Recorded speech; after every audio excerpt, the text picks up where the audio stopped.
somewhere. Tonight, we have a day in the life of a 7th and 8th grader. We also have food service, and we have our special education department we'll be presenting. We're going to start off with, I don't know, it's just acting up, I don't know.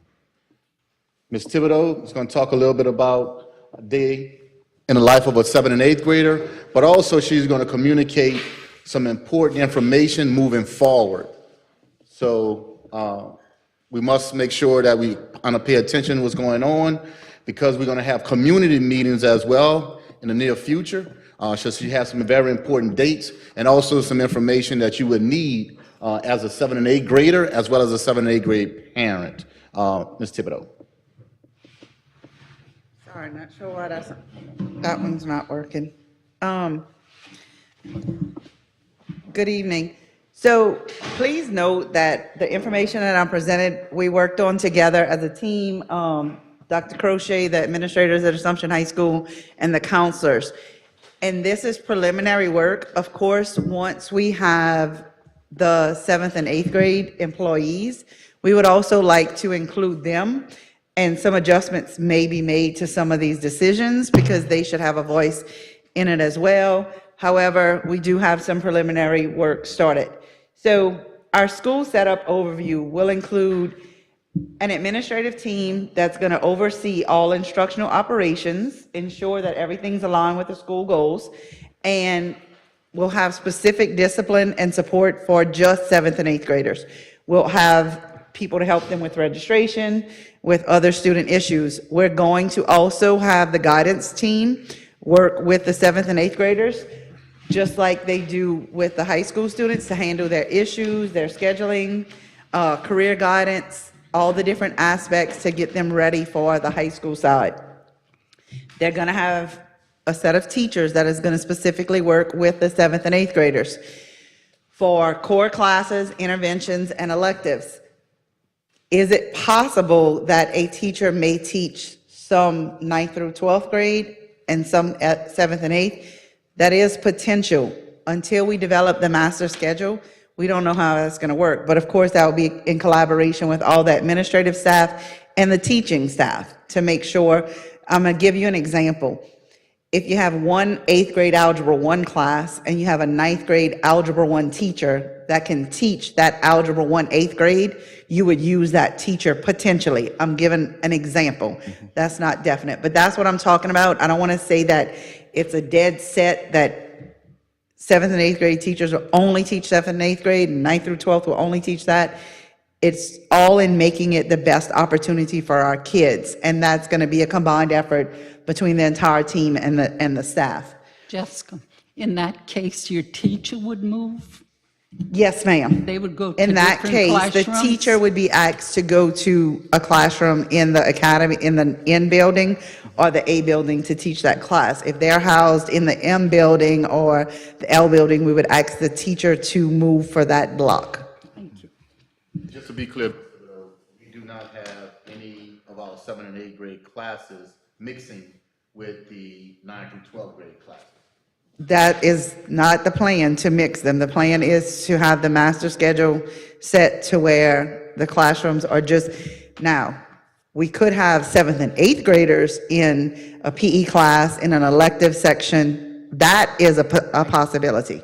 So I don't want to think every grade level is in isolation, but 7th and 8th grade will have their own set of classes. 9th through 12th grade will have their own set of classes. They'll also have a support staff, security, meaning an SRO, custodians, instructional aides, cafeteria workers. The cafeteria workers will service all the kids. They won't have their own cafeteria workers, but they will have people to work with them. What we worked on is a staggered start to where the first day of school next year, the 7th through 12th graders wouldn't all go on one school day. Part of it is to help with the staff. When you move, as y'all know, many years ago I did, from another school to Assumption High School, just like Dr. Crochet did a couple years ago, it is different being on that campus. So for 1 or 2 people to make the move, it's not as big of a deal. But for a staff of people to go there and have never lived life on that campus on a real school day, it can be overwhelming. And they're going to work out all the logistics prior to the beginning of school. However, with a staggered start, the 9th through 12th graders would come first, like they normally do, because they're used to it. The 7th and 8th graders wouldn't report, and the teaching staff could monitor, support, and assist with that first day and see how the logistics of the high school campus functions, go over their handbook and their plan for their day as they see it live and in color happening, and then have some debrief sessions throughout the day where they would say, okay, we went through morning transitions. This is what we thought was going to work for the 7th and 8th graders. Considering what we saw, will it work? Yes. Will it not work? No. Let's make an adjustment. So they can make some real-time adjustments before those kids get there to help them out. But I think it'll also help the staff in understanding how that school day runs, to actually live it before they have students with them on campus. So it's twofold. It's for the kids and for the adults. On day 2, the 7th and 8th graders would begin. And again, after everybody is on that campus, we would meet again and say, okay, how did it work? Now that we have everybody there, do we need to make some additional adjustments? You can plan, you know that, as much as you can, but until real life happens, you may miss something. So we're going to plan to the best of our ability. And this staggered start is going to help us just one more step to maybe get it as close to right as we can before they start. For uniforms, what we're proposing is that the 7th and 8th graders would wear a different colored uniform shirt. So a red polo shirt that they can be easily identified that they are a 7th and 8th grader. And you can easily identify the 9th through 12th graders if they were in a different area than they were supposed to be in. Also, the ID badges. If anybody goes on the high school campus right now, you see most of the students have a white badge with their picture ID, their name, their grade, their school year. We do have blue IDs. That signals that a student has early release. So we would do another color that would signal a student is a 7th and 8th grader. Again, I can look if they have a jacket on. I might not see the color of their polo shirt, but I can look from across the courtyard and see, I'm gonna give an example, a yellow ID badge in the area for 9th through 12th grade and say, hey, you're in the wrong place. Or vice versa, I could see a white ID badge where I'm supposed to just see yellow and say, oh, you're in the wrong place. I'm just giving examples of why having the different colors could help us to easily identify a misplaced student, whether it's for an accidental purpose or an incidental purpose. Drop off and pick up logistics. We are working as a team and with Lieutenant Parker and Mr. Heath met again today to go over this. This is one of those things that we're going to work to the best of our ability to get it right, but we may have to make some adjustments. Looking at adding 7th and 8th graders, we're going to potentially double the amount of car riders, which means they're dropped off by a parent or guardian or another adult before school and picked up after school. Currently, they drop off on the levee and leave from there. They make right turns, right turn on the levee, right turn out the levee. By doubling it, we're worried about capacity and flow. So the proposal is, right now the buses come in the front of the high school in that circle drive. All the buses would go down Mustang Alley, turn around and drive back up, and the buses would unload off of Mustang Alley. The holding area for parents would be the levee, and the traffic cop would send them across in rows of 2 to the circle drive to kind of keep the flow going and us not back up Highway 308 and stop our buses and our student drivers from getting there on time. So this is some logistics that's been worked out by a team. This is one of those things that may or may not be perfect. We're gonna have to have parental support in making sure that they follow the procedures with those right turns. It means making the bridges like we used to call it in high school, making the loop from bridge to bridge sometimes, because we have to keep that flow. When we don't do that, it's our kids are late, our buses are late, it backs up everything. So one of the things we talked about, again, we would have security checkpoints, one in the front of school for all the car riders and one off to the side for the bus riders and the student drivers. One of the things we are researching, they do have the standing metal detectors, where basically I take my cell phone, my Chromebook, and I walk like this, and my bag can go through. So I don't have to have a bag search. This would allow us to expedite the process and check more students, or even all students, upon entry instead of having to do random. Because the system we currently have, they can't walk through with their bags because even the zipper on their bag will set it off. And there's no way for them to just hold their electronic devices out. You have to actually do a bag search. Is that like the open gate? The ones that I've seen that I'm looking at and that we talked about on Monday, it's actually 2 stand-up poles. I don't know the exact name of it. Lafayette Parish has a lot of them. I've been through Lafayette High School and saw how it just works so much quicker than what we have. So I don't I know know. we have open gate, and it's 2 poles, and it's That's very probably what it mobile, is. and Yeah. you can use your phone with it, and Yep, that's more than likely what it's called. I don't know I can't remember the exact name right now. I have all the pictures and stuff, but I just don't. it's I'm sorry. easy, yeah. Yeah, lot it makes easier. it much more functional. So breakfast before school and transitions. For breakfast, they would go to the cafeteria like they do now from 6:45 to 7:10. Breakfast is either in the cafeteria or their designated morning area. So in the cafeteria, the administrative team can set, this is the area for 7th and 8th graders to eat, sit and eat. This is the area for 9th through 12th. It is one cafeteria though, but they would have designated areas, just kind of like designated seating on the bus. Now, if they go into the common areas before school, what we talked about is the band courtyard being the outdoor area for 7th and 8th graders, and the main courtyard being the common area for 9th through 12th graders. In the event of inclement weather, the back gym would be where 7th and 8th graders would go. The front gym would be your 9th through 12th grade. So we could keep them, whether it's nice outside and they can stay outside or it's inclement weather, we can keep them separated in the mornings to the best of our ability.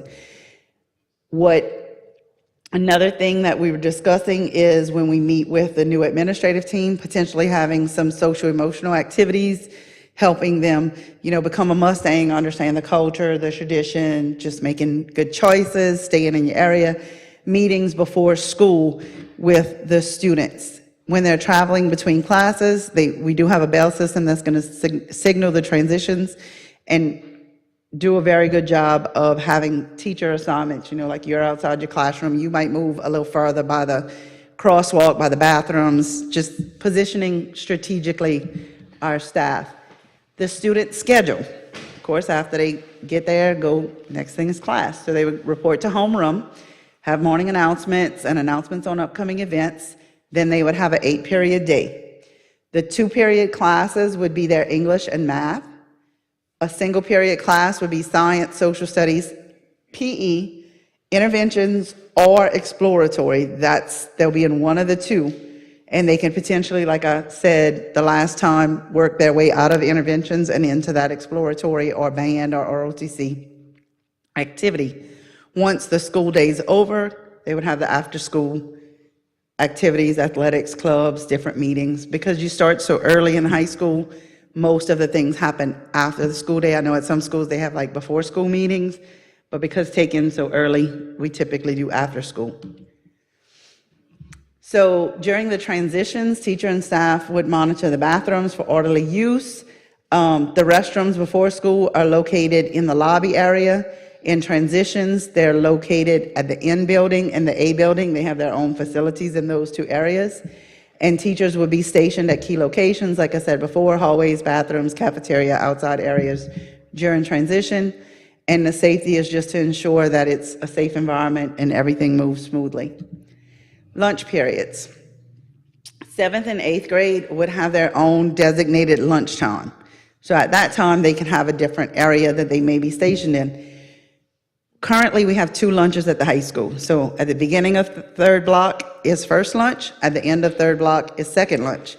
You typically figure out where 50% of your students are and divide them by buildings. And we say these buildings have first lunch, these buildings have second lunch. So in third period, in a sense, is 120 minutes.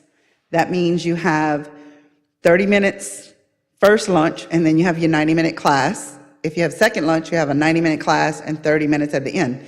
That leaves me with a 60-minute window. And I was just discussing with Miss Ashley and Mr. Justin, and Miss Ashley ran the high school cafeteria for a while, so she knows exactly what I'm talking about, and that's what she figured would happen. In that 60-minute window is when the 30 minutes for 7th and 8th graders is going to occur. So they would be the only ones outside at that time for the designated lunch period. Give them an opportunity to socialize with their peers. Our detention at the high school is held during lunch periods, so that would be set up for them. We hope nobody's in detention, but reality is it's probably going to happen. And Mustang Mart is our little snack shop according to school food guidelines. They sell snacks at the last 10 minutes of lunch, so they would have access to that as well at their lunch period. We wouldn't want to take that opportunity from them. For dismissal, they're going to have their 3 areas to go to: the bus loading area, if it'll be Mustang Alley, the car rider area would be in the front of school, and then the student parking lot, of course, is in the student parking area. Of course, they won't be driving. However, we don't have the authority to tell the parent of an 8th grader that the child cannot ride home with their 11th grade sibling. So could you potentially have some 7th and 8th graders riding home in a car with a 9th through 12th grader? Yes, that's the parent's decision. Because I could tell you my daughter probably would not have been happy if I'd have told her she couldn't ride home with her brother if she'd have been in this situation. Students who stay for after-school activities would then report to their designated meeting or practice area. So if they have a meeting space for a classroom, or they have to go to the football field or the tennis courts or whatever it is, they'll report to that at that time. As we talked about, I misspelled athletics. Some of the opportunities are the same. We are in the process of adding soccer currently. So I know Dr. Crochet and Ms. Campbell have been working on that. We already have football, volleyball, basketball, cross country, tennis, track, baseball, softball, powerlifting, golf, and bass fishing. Also, the clubs and organizations: Junior Beta, Student Council, Cheer, FFA, Quiz Bowl, Science Club, class committees, the Educators Rising. A Tech and Media Club is one of the things that the 7th and 8th graders were interested in: drama, art, 4-H, Fellowship of Christian Athletes, robotics, gaming, yearbook, choir. These are not limited. Like I've said before, student interests can help build additional opportunities. However, you also have to have the adult willing to be the club sponsor or run an organization or coach a team. We also have planned for Prep Day. If you've been familiar with the way we've done things at the high school, we already have Prep Day where our 9th graders, 10th graders, 11th and 12th graders come and get different things they need for the school year to start. We would do the same thing for our 7th and 8th graders. They would come pick up their schedule, they could purchase spirit shirts, they could check out their Chromebooks. All that would be done prior to the school year beginning. They would have their own time slots, a 7th grade time slot and an 8th grade time slot. We currently do freshman orientation the night before school starts. We're going to also add in a 7th and 8th grade orientation separate from freshman orientation, where it'll be one evening on the first or second day of the teacher work days, potentially. If the construction is done ahead of time, we may be able to offer the opportunity in advance. It wouldn't maybe allow for them to follow their schedule, but it would allow for them to tour the campus. They would meet their teachers, learn about the school, the rules, the clubs, the activities, the opportunities they can have, tour the buildings, and follow their schedule for the day. For orientation, we typically say, go to your first period class, your second period class, and they would be able to go and see where all their classes are, kind of find their way around campus prior to the school year beginning. The upcoming events we have planned: we are going to the middle school sites to give parents and students the opportunities to select their schedules for next year. 9th grade, so our current 8th graders are going to have the freshman roundup. That's not changing. So that will be on March 19th at Assumption High School. That's typically how it is done. Their course choices and schedule proposals are totally different and have totally different intent than 7th and 8th grade. It would be too overwhelming to try to do all of this together. It would confuse parents and it would confuse students. So we're going to keep that one on its own at Assumption High School. For the current 6th and 7th graders, who will be our upcoming 7th and 8th graders, we're going to have community-based meetings. So on March 17th, we're going to Belrose Middle, March 26th, Pierpont Elementary, March 27th, Napoleonville Middle School, and March 31st, Labadie Middle School. The counselors, the administrative staff at the high school and I worked on the proposals. I met with all of the middle school principals via Zoom call to go over this information, how things are going to roll out, what it's going to look like, and get their questions and field anything and make sure the dates were acceptable with them, as well as our district staff, to make sure we can have as much representation to support and help and answer questions as possible.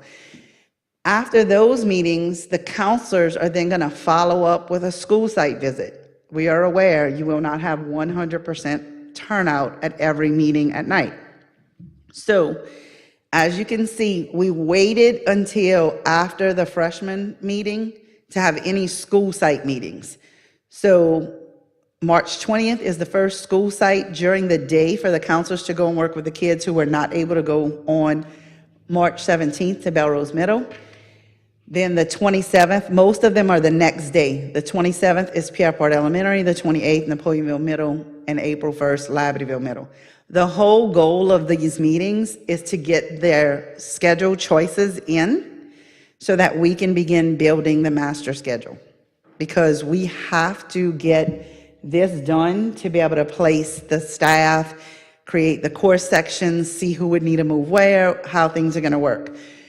What we're asking them to bring their Chromebooks. We've been working with Miss Elaine with J Campus to try to do this electronically on through Student Progress Center, to where the numbers are given to us immediately. And we don't have to wait for our employees to manually enter anything in. Hoping it works. She sent me some samples. I didn't have enough time to add it to this slide deck, but I can share it with anybody if you want. Another thing we're going to do is when we go to these parent meetings and these school site meetings is encourage them. So if we have any of you out here, your LEAP scores determine your opportunity to take honors classes and advanced Carnegie unit classes. So that's part of our presentation. If you score mastery and advanced on the LEAP, pupil progression says you have the ability to take an honors class. So hopefully we can give them a little incentive to do their very best on the LEAP test to get to that next level. And we want that information prior to LEAP testing starts. LEAP testing starts on April 2nd. Mm-hmm. So we're getting the word out right at the the window opens April 2nd. It doesn't mean that a test is going to be given on April 2nd. I'm sorry, it's a computer-based testing window. So we worked hard to fit this in before LEAP testing started to encourage the students to do their best. Ms. Jessica, I do have a question because I'm sure we'll be asked if the parent cannot make it to the parent and student meetings, is that a possibility that the parent can go to the school site with the child, or is just strictly going to be with the child until further? So when we do the school sites, there are going to be some pretty brief meetings. They have a rotation that they sent that we're still working on these details. So like 30 minutes. There's 3 different sessions of 30 minutes. Is a scheduling session, an athletic session, and my phone's over there. There's one more session. I can't remember what the 3rd session is. So like they'll have 6th graders. They'll have a rotation. 6th graders will be in one section, 7th and 8th, and they'll do a 3-section rotation. So it will be a little more difficult for parents to be during the school site day. I'm not saying we couldn't try to work something out with them, but we would send the schedule proposal home for them to sign off on what their child chose. Okay. Like, we won't do anything without the parents' permission. So if we do it with the students, we're going to print out what they chose, ask them to bring it home, get it signed, and return it to us. Because they do that now with the high school kids. Like, I still have to sign, we sign our kids' schedule proposals before they go into effect. And that's it for me. Questions? Again, it's a work in progress. We are constantly collaborating, texting, emailing, calling, meeting face-to-face to iron out all the kinks with this as we work to move forward to make this the best opportunity for our kids. So if you need anything, contact me and I'll answer it to the best of my ability. Thank y'all. Thank you.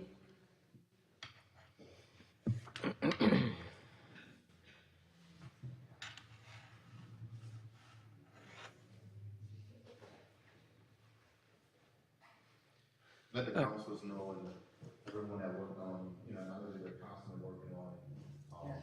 So we really appreciate all hands on deck. So thank you. Definitely a collaborative effort. Absolutely. Good evening, everyone. For y'all that don't know me, my name is Justin Dewey, and I am the supervisor for child nutrition here at Assumption Parish. I'm also accompanied this evening with our field manager, Ms. Ashley Perkins, as well, in case y'all have any comments or questions after this short presentation.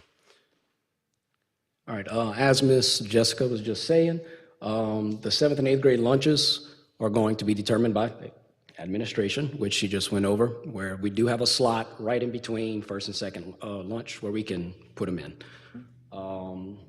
The serving sizes for 7th and 8th grade are actually a little less than what the high school servings would normally typically be, but to give them the full experience of high school, we will move forward and give them that little extra on the serving sizes. Yes, they will get a little bit more. Not much, but a little bit. So Head Start through 6th grade, there will be no changes to the meal patterns. It's pretty much at business as usual for the rest of the parish. The portion sizes in elementary will stay the same as well. We're not going to change too much with them. And we're also going to move some of the equipment from some of the closing schools to the elementary schools where we may need, equipment that's starting to get out of date, old. It might have a couple things that are broken, so we're going to utilize what we have already. That way we can keep our funds. Like I said, it's a short presentation, yeah. So the upcoming events that we have is we're going to try to get more into the media presence. We did get access from Mr. Josh to put some things on the website as well as Facebook. So we'll start seeing some things. You may have already seen them in Pierre Part, where we did some taste testings earlier this year. The kids loved it. It was great. We had great participation. I think we had 122 students try out some of our new products that we're looking to bring in. It was great. Yeah, we heard good things about the egg rolls and stuff. Yeah, the egg rolls, yep, that's right. You're going to see that here shortly. You sure did. I got the sauces, yeah, we tried 3 different sauces as well. So we also, this is something a little new. We got presented with an opportunity with the LSU Pennington Biomedical Center to be a part of this team nutrition that focused in, at the time, middle school, 6th, 7th, and 8th grade.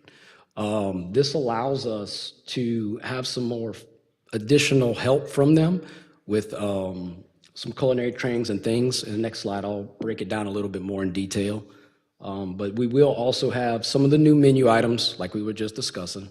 The egg rolls were a success when it came to taste testing in Pierre Part. We're also going to be adding fish and cheese on bun. We're going to go with the egg rolls with the sweet Thai chili sauce. We're also including a Fruit Loop waffle, which only has 6 grams of added sugars. So we are going to be within our new guidelines that the USDA has put out as well. Let me tell you, we printed the lunch menu this morning, and my son was running to me, goes, "What is fruit?" I'm excited about this Fruit Loop waffle. Yeah, it's pretty neat. It's 2 full-size waffles, so it's good. I mean, it's good. We had a taste test. Randomly, we did a taste test. I had samples sent to Napoleonville Primary, and the kids went crazy over it. They some of the kids were like, "I got to taste Fruit Loop waffles," and so it was nice to see that they really enjoyed that. So we are looking forward to some new menu items as I'm going to these conferences and tasting them myself. I do taste all the stuff before I bring it here, so it was pretty good. So in the 6, 7, 8 with the team nutrition, they're going to come in and do some culinary trainings like I was talking about. They just recently reached out to me, trying to schedule all that stuff. So it should be towards next year when we start seeing some of these trainings. This was a 3-year project, which we just got in last year, or this year, I'm sorry, and it started last year. So it's in year 2, so we still got about another year and a half to go. In that time frame, we're going to do culinary trainings, recipe menu developments, student taste testings, which we're currently doing, and they're also going to come into the cafeterias and give us a facelift, if you will. It's not going to interfere with anything Mr. Dwayne or the maintenance team has going on. It's strictly going to be coming in, painting a couple murals here and there, and depending on what the budget is that they're able to give us, will determine which schools we go to and which ones need it the most. And we're also going to be looking at doing some nutritional educations, which Miss Maria has already started doing this year with Miss Jessica through the Louisiana Ag Center for nutritional educations. Other than that, that's about all I really have. If y'all have any questions or comments that y'all would like to know I about. am curious with BioLoris and the consolidation, and we don't have a full kitchen there, and what's going to happen? We do not. There has been some discussions between Mr. Dwayne and myself, as well as taking down that partition wall. I believe we had brief discussions about it, and we're going to look into putting a full service line in there. We are looking at equipment that we have around the district. We're going to be taking measurements, looking at electrical, what it's all going to take to make a full-fledged serving line there.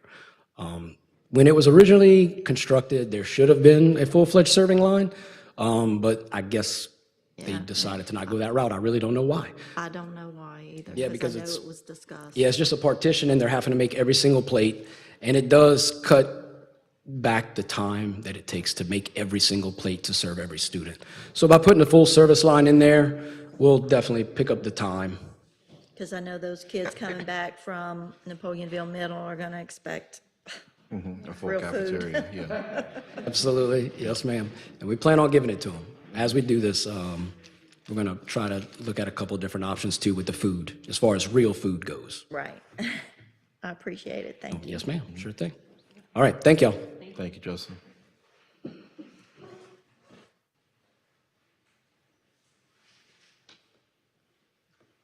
Justin, we appreciate you and your staff for working on this for us. And I know we have more work to do, but I definitely want to say thank you and thank you to your staff for helping make this.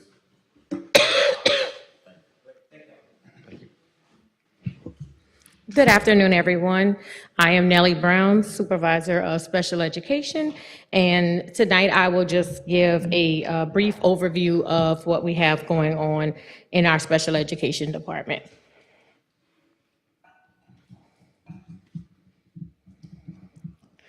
Rolling out from LDOE is the new updated 2.0 SPED playbook. With our SPED playbook, there are 3 best practices that the State Department is expecting of all school districts that have diverse learners. And that is, the first one is focusing on core instruction. The second one is extra time to learn, which includes our accelerate time, which is our time when we're giving interventions to our students and providing what they need. And then also ensuring that we have content-strong teachers. This is going to be rolled out at Teacher Leader this summer for our leaders, also to our teachers, and then we'll be able to come back and share all of this with our teachers and staff at the beginning of the school year. There are going to be no changes to our current support system that we have in place for our district, even with our students that are moving to the high school in 7th and 8th grade. They will continue to receive the same supports that they have been receiving when they were on their campuses this school year. We will have that specialized training and supports for interventions for our teachers and staff and also students. We're going to continue with our SPED classroom observations and feedback cycles. Our SPED curriculum specialists are going to continue to go out into the schools and provide PLCs for our teachers and also our staff members. We're going to be monitoring our protocols and procedures. We will continue participating in our IAPs and IEP meetings because we do have our PAC staff that's at each and every meeting, so we will continue with those. For any new SPED teachers that will be coming into the role or within 1 to 3 years, we do provide PD for those teachers, for those new teachers, so that we can keep them here in our district. One-to-one training for our struggling teachers. If there are teachers that are struggling with a particular area in dealing with our diverse learners, we will provide support for those teachers. SBLC meeting participation and monitoring, and then also the behavior supports. So all of the supports that we currently have in place, we're going to continue those with our social work services, our school psychologists, behavior interventionists, and also implementing those behavior strategies. There, in the 7th and 8th grade, there will be a self-contained classroom. They will not be mixed with the 9th through 12th grade, so they will be housed separately in the academy. Teachers, there will be SPED teachers and also paraprofessionals that will continue to support those students when they are transitioning into the 7th and 8th grade. They'll be there as well.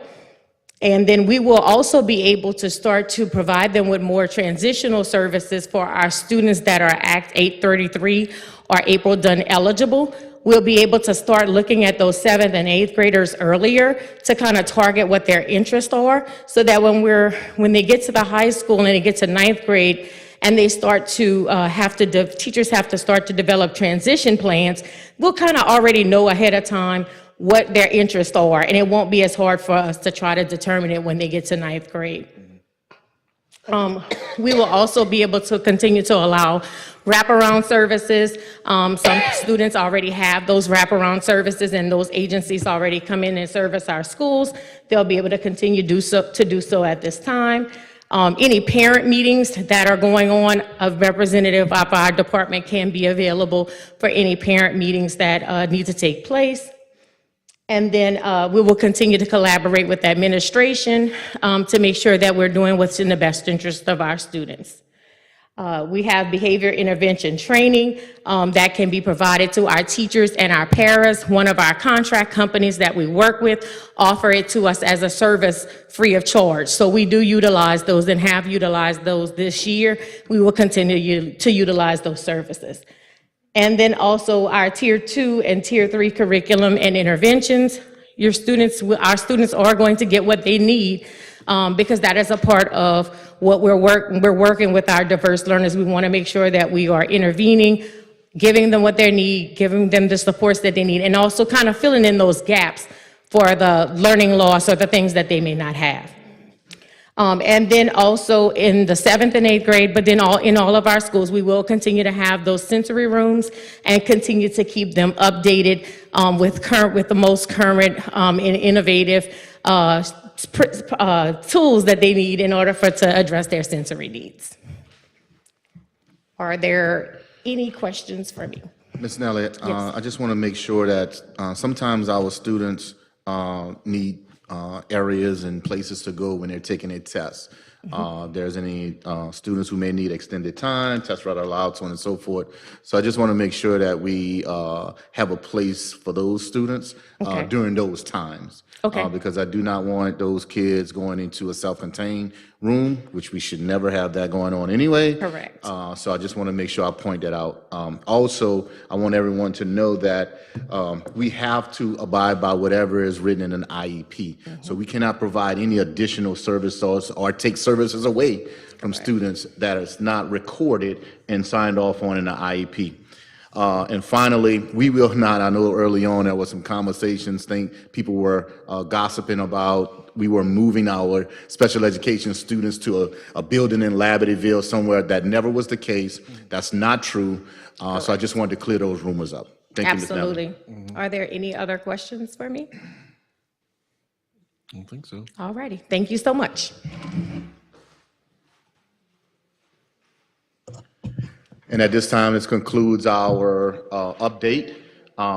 We will send out communications of when our next update will be. But more importantly, right now, I think we definitely have to make sure that we follow the guidelines Ms. Jessica communicated earlier about the times that we're going to be visiting the schools as well as our parent nights. Thank you all. Have a good evening.